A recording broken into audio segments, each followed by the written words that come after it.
Սիրելի հեռուստադիտողներ, սկսենք այսօրվա մեր գլխավոր թեման, հիշեցնեմ, որ փետրվարի 4-ը քաղցկեղի դեմ պայքարի միջազգային օրն է եւ առհասարակ փետրվար ամիսը համարվում է քաղցկեղի իրազեկման ամիսը եւ Բուժինֆոն անմասն չի մնացել այդ արշավից, այսօրվա իմ հյուրն է Հայաստանի Հանրապետության առողջապահության նախարարության Յոլիան արյունաբանության եւ ռուսկաբանության կենտրոնի բժիշկ արյունաբան Գևորգ Սաղումյան, ում հետ այսօր կխոսենք քաղցկեղի զարգացման մասին, բջջային մակարդակով կխոսենք ռիսկի գործոններից, նախանշաններից եւ իհարկե ժամանակակից մոտեցումներից եւ բուժման առհասարակ միջոցներից։ Ողջույն Գևորգ, շնորհակալ եմ, որ այսօր ժամանակ եք գտել եւ մեզ այցելել եք։ Եկեք նախ խոսենք այն մասին, ինչ է իրենից ներկայացնում քաղցկեղը, այ հենց ինչպես ասեցի, բջջային մակարդակով ինչ է տեղի ունենում օրգանիզմում, երբ զարգանում է քաղցկեղ։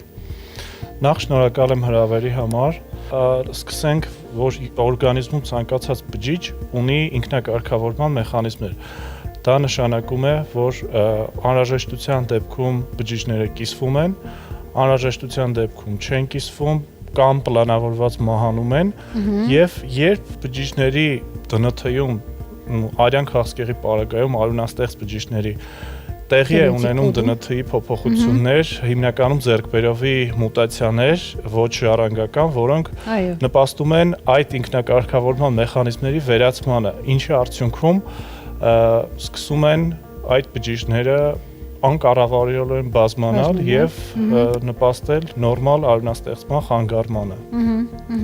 Ստացվում է, որ այս դեպքում նույնիսկ այն բջիջները, որոնք պիտի ինքնաոչնչացվեին, օրինակ, պաշտպանական այս միտումից ելնելով, նույնիսկ կարող են կիսվել, բաժանվել եւ դա դառնա ինչ-որ անվերահսկելի process։ Այո, այդ բջիջները հիմնականում դառնում են անպետք բջիջներ, սովորաբար ավելի խոշոր եւ խանգարում են տափակ ոսկրերում, որտեղ տեղի է ունենում արյունաստեղծումը, դա սահմանափակ տարածք է եւ երբ սկսում են սրանք անկառավարելիորեն բազմանալ, նորմալ բջիջների արտադրությունը սկսում է տուժել։ Նույնիսկ ընկճում են փաստորեն նորմալ բջիջների զարգացումը։ Այո։ Խոսենք նախանշաններից, գիտենք, որ դրանք բազմաթիվ կարող են լինել, երբեմն շատ բուժառուներ, ովքեր ավելի կասկածամիտ են, նույնիսկ ամենափոքր անվտանգ բաների մեջ կարող են կասկածա տեսնել եւ վտանգավոր բան փնտրել, այնինչ որևէ խնդիր չկա օրգանական, եւ ճիշտ հակառակը, երբ որ շատ ակնհայտ այնպիսի նախանշաններ կան, որ դուք օրինակ կարմիր դրոշակի տեսքով, այսպես ասեմ, կարող ենք բաց թողնել, նույնիսկ բուժառուն կամ հարազատները, որոնք կնշեք եւ իհարկե որ մասնագետից սկսել։ Սա եւս երբեմն շփոթմունք է, չէ, ռուսկաբանի, արյունաբանի, իրենց թերապևտից։ Արյան ուռուցքային հիվանդությունները, առհասարակ արյան հիվանդությունների որպես այդպիսին սպეციფიկ գանգատ գոյություն չունի։ Երևի թե միակ սպეციფიկ գանգատը դա գունատությունն է։ Հիմնական գանգատները, որոնք պացիենտին սկսում են անհանգստացնել արյան քաղցկեղի զարգացման ժամանակ, դա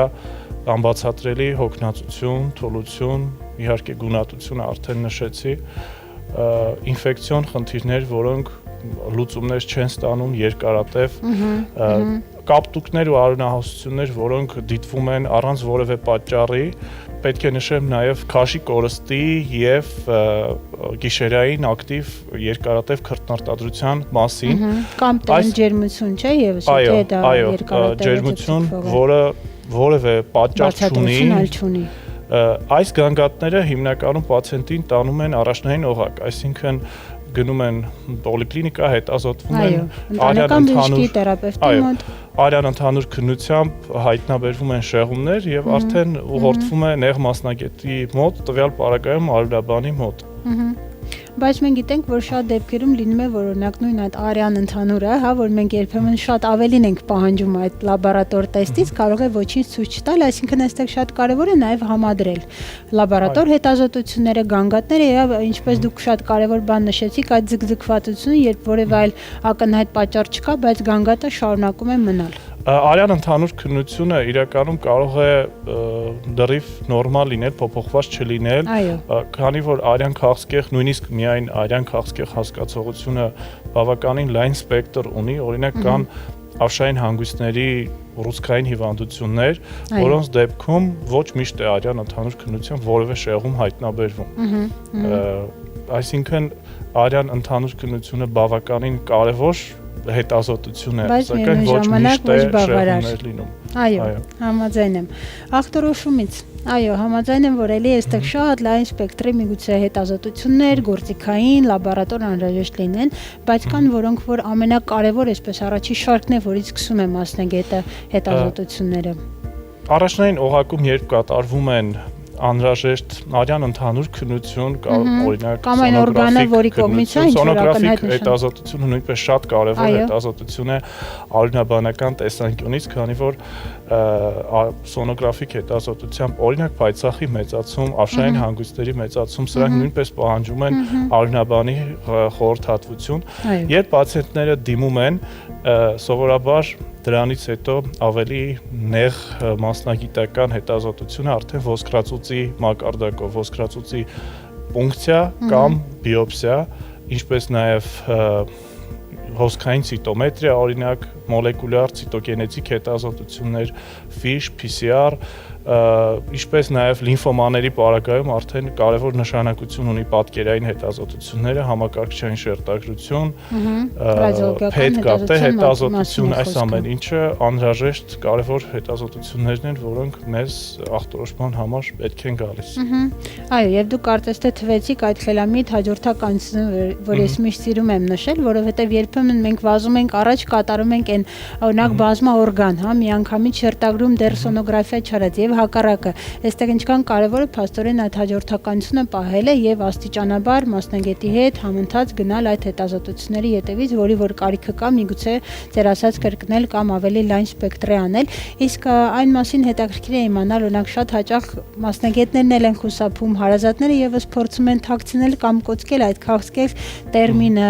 խոսքը չասել, որը կարծես դատավճիռ այդ պահին կարող է հնչել բուժառուի համար։ Ինչպես եք դուք նման դեպքերում մոտենում, ախտորոշում ասելիս, հայտնելիս եւ որ դեպքում է, որ ձեզ համար արդեն ամեն ինչ պարզ է եւ դուք ձեր պարտն եք համարում միանշանակ ասել ոչ թե կասկածներ, արդեն հաստատված ախտորոշման մասին։ Այստեղ իհարկե առաջին ռեակցիան բուժառուի մոտ սովորաբար վախով է դրսևորվում, քանի որ դեռ անցյալից գալիս է, որ մարդիկ քաղցկեղը ասացացնում են մահացու դատավճռի հետ։ Սակայն իրականում պետք է նշեմ, որ ներկայումս նոր բուժական հաջողությունները, նոր ախտորոշիչ ճշգրիտ հետազոտությունների շնորհիվ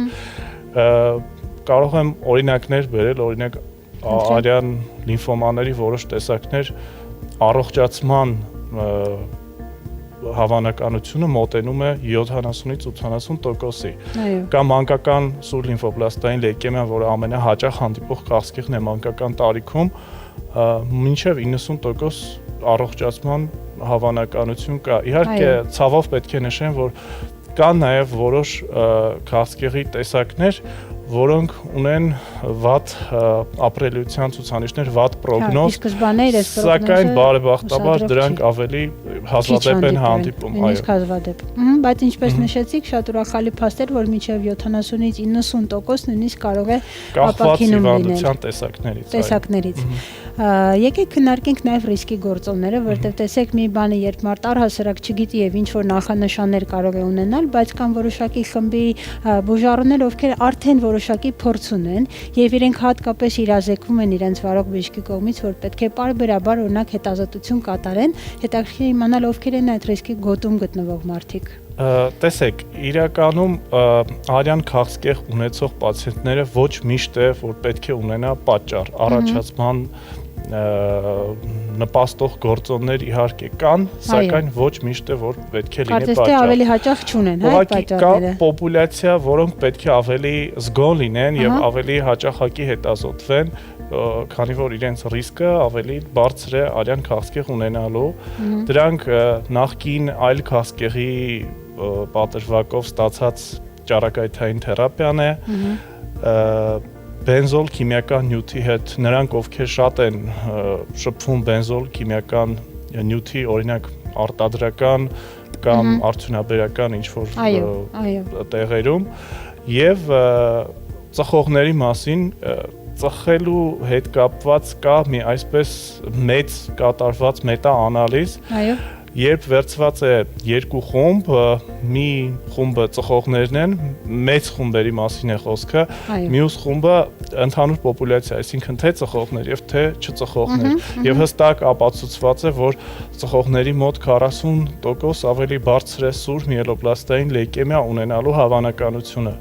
Մյուս խմբերը արդեն որոշ տարիքային խմբեր կան, մեծահասակների մոտ առավել շատ հանդիպում է քրոնիկական տեսակները, մանկական տարիքում առավել հանդիպում է սուր լիմֆոբլաստային լեյկեմիա հիվանդությունը։ Շատ կարևոր է այստեղ նաև վաղ ախտորոշումը, քանի որ ագրեսիվ ու արագ աճող ուռուցքային հիվանդությունների պարագայում շաբաթները, նույնիսկ օրերը մեծ նշանակություն ունեն եւ վաղ ախտորոշման դեպքում պացիենտը ավելի պահպանված է, օրգանները ավելի քիչ են վնասված, բուժման արդյունավետությունը բնականաբար ավելի բարձր է։ Շատ լավ, տեսեք փաստորեն այս դեպքում եւս կարևոր է էլի ժամանակին գալը մասնագետի, որտեղ ինչպես դուք ասացիք, շատ արագ ընթաց ուռուցքածին հիվանդությունների դեպքում նույնիսկ շաբաթը կարող է մեծ դեր խաղալ եւ էլի կոչ մեր հեռուստադիտողներին, որ եթե անգամ փոքրիկ կասկած կամ ակնարկ կա, որևէ չճշտված, չբացահայտված խնդրի, ապա ամենաառաջինը ոչ թե պետք է անորոշության մեջ մնալ, մտածել այ հիմա արձակուրդ կսկսվի, շատ հաճախ ենք չէ նկատում, որ այ հեսա հանգստյան օրերը արձակուրդ կունենամ կամ չգիտեմ սա էլ անցնի նայել, այս դեպքում պետք է մեր առողջությանը մի քիչ ավելի հետևողական եւ ուշադիր լինենք։ Խոսենք նաեւ ժամանակակից բժշկության այս մոտեցումներից բուժման առումով, տեսեք քիմիոթերապիաները, ճառագայթային միգուցե մոտեցումները շատ ավելի լավ արդյունք են տալիս, բայց եւ շատերը երկմտում են, երբ օրինակ ախտորոշումը կա, առաջարկվում է այս կամ այն սխեման բուժման, բայց շատերը խուսափում են, որտեղ վախենում են կողմնակի երևույթներից, պարտադիր դա իրենց համար կարծես թե ասոցացվում է երկարատև ցավի, տառապանքի հետ կամ նույնիսկ առողջությանը մեծ վնաս հասցնելու, ինչ կասեք այս մասին։ Կա ժամանակակից ինչ-որ լուծումներ դրա համար։ Նախ նշեմ, որ բուժման ընտրությունը դա ժամանակակից միջազգային ուղեցույցերով նախատեսված տարբերակներն են, այսինքն թե կընտրվի ճառագայթային թերապիա, քիմիոթերապիա, թե թիրախային թերապիա կամ իմունոթերապիա, որոնք ավելի անվտանգ են եւ ավելի քիչ են վնասում պացիենտին, դա կախված է միայն հիվանդության տեսակից։ Այսինքն հիվանդության տեսակներ կան, որ ստանդարտ ավանդական քիմիոթերապևտիկ պրեպարատներով կոմբինացիոն թերապիաները ունեն բավականին բարձր ապրելիության եւ բարձր առողջացման հավանականություն։ Կան հիվանդության տեսակներ, որոնք ընդհանրապես քիմիոթերապիա չեն պահանջում են միայն թիրախային բուժման որևէ պրեպարատի երկարատև օգտագործում, օրինակ։ Այո, հաբերի տեսքով օրինակ, հա։ Առաջին գծի թերապիան հանդիսանում է քիմիոթերապիա, իսկ հետագա հիվանդության կրկնությունների ժամանակ արդեն իմունոթերապևտիկ որևէ պրեպարատի կիրառում։ Այո։ Այստեղ իհարկե ընտրությունը կախված է միայն հիվանդության տեսակից։ Ինչ վերաբերվում է քիմիոթերապիայի կամ քաղցկեղի թերապիաների հետևանքով առաջացող կողմնակի ազդեցություններին, պետք է նշել, որ այս մասով նույնպես բավականին առաջընթաց կա, դա միջազգային ուղեցույցերով նախատեսված բուժումները ներառում են ոչ միայն ինչպես ճիշտ իրականացնել քիմիոթերապևտիկ դեղերը, այլ նաև կան հավելվածներ, որոնք հստակ նախատեսված են նվիրված են աջակցող թերապիային։ Այսինքն աջակցող թերապիան դա օրինակ ցավի կարգավորում կամ հակաէմեցիկ հակասրտխառնոցային պրեպարատներ, բորբոքային ինֆեկցիոն խնդիրների համար նախատեսված աճի գործոններ, հակաբիոտիկներ, եւ այս ամենը նպաստում է քիմիոթերապիայի հետևանքով առաջացող վնասների մինիմալիզացմանը, ինչպես նաև պացիենտի բարձր կյանքի որակին։ Խիստ կարևոր բան նշեցիք, որտեղ տեսեք նույն ցավը, հա, շատ են դիմում նյարդաբանների, թերապևտների, ստացվում է, որ այստեղ փաստորեն օժանդակող պրեպարատները եւ այդ սիմպտոմատիկ մոտեցումը չմոռանանք, չնայած որ բուժարուն ստանում է իր թիրախային բուժումը, բայց ինչպես դուք ասացիք, այդ կողմնակի ազդեցությունը, իրենց կյանքի վատ որակը, անհանգստությունը կամ հուսահատվածությունը երբեմն հենց այդ գանգատների պատճառով է, ոչ թե բուն բուժման process-ի հետ։ Այնպես որ ինձ թվում է եւս շատ կարևոր օժանդակող պրեպարատների մասին չմոռանանք։ Կա հետաքրքիր է Գևորգ այլ ինչ որ շրջադարձային փոփոխություն, որտեղ տեսեք յուրաքանչյուր պրոֆիլ, մասնագիտություն, հա, ինչ որ պարբերաբար թեկուզ տասնյակ տարին կամ միգուցե շատ արագ այլ սֆերաներ զարգանում են, լինում են շրջադարձային փոփոխություններ։ Ուր է գնում այսօր առողջաբանությունը։ Հետաքրքիր է ինչ միտում փոփոխություններ եք դուք նկատում, որոնք շատ հուսադրող են ձեր համար ու խիստ կարևոր է, որ ապագան հենց դրանում է։ Առողջաբանությունը իրականում բավականին արագ զարգացող գիտություն է, այսինքն անընդհատ նոր բուժական միջոցառումներ են ձեռնարկվում, որոնք նախորդ վարման ստանդարտ հանդիսացող բուժական սխեմաներին ավելի գերազանցում են իրենց արդյունավետությամբ եւ այս մասով կան հիվանդություններ, որոնք ձեր ասած շրջադարձային փոփոխությունները եղել են։ Քրոնիկ միելոլեյկեմիայի ժամանակ կան դեղորայք, անհատականացված ավելի թիրախային ազդող, կոչվում են թիրոզին կինազայի ինհիբիտորներ, որոնց ներդրվելուց հետո ամբողջ աշխարհում այս հիվանդության պրոգնոզը դարձավ խիստ ավելի բարենպաստ։ Այո։ Եվ դա այդ շրջադարձային փոփոխություններից մեկն էր։ Կա օրինակ ոսկրածուծի փոխպատվաստման տարբերակը, որը Հայաստանում ներդրվել է եւ յուրաքանչյուրն մեզ կիրառվում է շատ հաջող։ Կիրառվում է մի խոսքով։ Գիտեք, շատ հաճախ նկատում եմ եւ իհարկե դա ուրախալի փաստ է, որ երբեմն նույնիսկ բուժառուները դիմում են այլ մասնագետների, հա, երկրորդ կարծիք են լսում, շատերը միգուցե մեկնում են այլ երկրներ, բայց մենք գալիս ենք եւ տեսնում համադրում եւ տեսնում, որ Հայաստանի արյունաբանությունը, առհասարակ ուռուցքաբանությունը, այսպես ասենք, ընդհանրական որևէ կերպ չի զիջում ժամանակակից մոտեցումն են, այսինքն օգտագործում են նույն մոտեցումները, նույն ուղեցույցերը, նույն պրեպարատները, որոնք ամբողջ աշխարհում եւ դա իրականում շատ ուրախալի է եւ ամփոփելով Բժիշկ Սաղմոյան կուզենայի նաեւ խոսենք այն մասին, որոնք են ամենատարածված միֆերը, միգուցե հենց բուժառուների կամ իրենց հարազատների կողմից, ելի ձեր պրոֆիլի վերաբերյալ, որոնք դուք կուզենայիք այսօր հնչեցնել, փարատել եւ հակառակն ասել։ Իհարկե ամենատարածված միֆը քաղցկեղի ոլորտում դա երբ պացիենտը կամ պացիենտի հարազատները պնդում են, որ բիոպսիան կարող է տարածել ուռուցքային հիվանդությունը։ Սրա պատասխանն է միանշանակ ոչ։ Բիոպսիան խիստ անհրաժեշտ է, առանց բիոպսիայի ախտորոշում իրականացնել անհնար է, կարելի ասել, ըստ այդմ բուժման մոտեցում ընտրելը նույնպես դառնում է անհնար։ Երկրորդ միֆը դա քիմիոթերապիայի մասին միֆն է, այսինքն շատերը պնդում են, որ քիմիոթերապիան շատ ավելի վատ բան է, շատ ավելի վնաս կարող է հասցնել մարդուն, քան բուն հիվանդությունը։ Եվ ըստ այդմ փնտրում են ավելի ալտերնատիվ բուժման ճանապարհներ, օրինակ խոտաբույսերով բուժում եւ այլն, որը միանշանակ վնասում է հենց բուժառուին։ Եվ հետաձգում։ Երրորդ միֆի մասին խոսենք, երրորդ միֆը դա քաղցկեղը վարակիչ է։ Սրա պատասխանը նույնպես հստակ է, որ ոչ, վարակիչ չէ։ Շնորհակալ եմ շատ, այսպես լակոնիկ, հակիրճ, բայց շատ տեղին միֆերի եւ հարցադրումների լուսաբանման համար։ Շնորհակալ եմ, որ ժամանակ գտաք եւ այսօր մեզ հետ եք։ Հիշեցնեմ, որ մենք այսօր խոսեցինք քաղցկեղի մասին, լուսաբանեցինք հարցեր, որոնք կարող էին ձեզ հուզել կամ ձեր հարազատներին, սիրելի հեռուստադիտողներ, հերթական անգամ համոզվեցինք, ինչքան կարեւոր է ժամանակին կանխարգելումը եւ մասնագետին դիմելը, անգամ առաջին փոքրիկ նախանշանների դեպքում։ Հիշեցնեմ, որ այսօրվա իմ հյուրն էր Հայաստանի Հանրապետության առողջապահության նախարարության յոլյան արյունաբանության եւ ուռուցքաբանության կենտրոնի բժիշկ արյունաբան Գևորգ Սաղմոյանը։ Շնորհակալ եմ, անցանք առաջ։